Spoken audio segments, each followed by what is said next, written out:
What are the do's and don'ts of having a good estate plan? Do let someone know about the plan, no? So once you have an estate plan, let somebody know about it. Ideally, ang mga nakakaalam, somebody you trust, somebody who is in good health, and if possible, somebody who's younger than you. Kasi syempre, alam nga naman mauna pa sila and then you pass away, then no one knows where your estate plan is, di ba?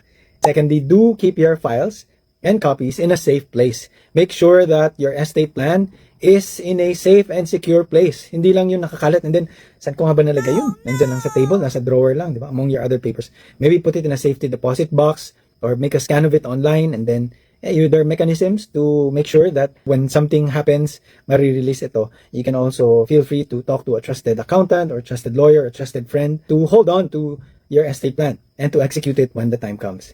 And then feel free to update your plan or whether your last will or your estate plan or your advanced medical directives from time to time. Yes, pwede siya baguhin. As long as you're alive, you can change your plan. You can change your mind. Ano yung mga don'ts naman? Never ever make a joint will.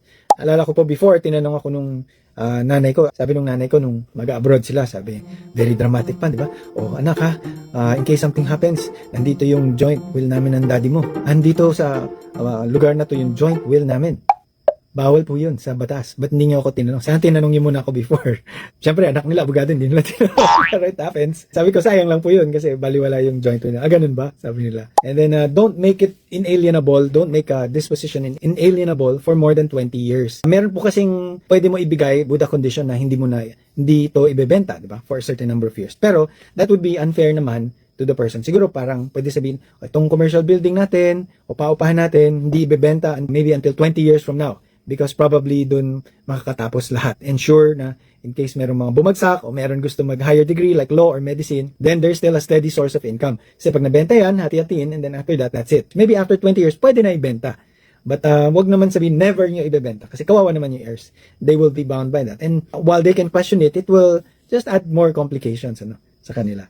Meron kaming property na inaayos, nakalagay dun without the permission of the court, yung lupa, hindi pwede ibenta without the permission of the court. So parang mahirap yung mga ganong conditions, no? Because anong alam ng court, anong kinalaman ng court dun sa transaction nyo. But if that's the will, then yun ang susundin. And there's that extra step, that extra burden that would make it very difficult for parties to really enjoy what you were supposed to leave behind for them.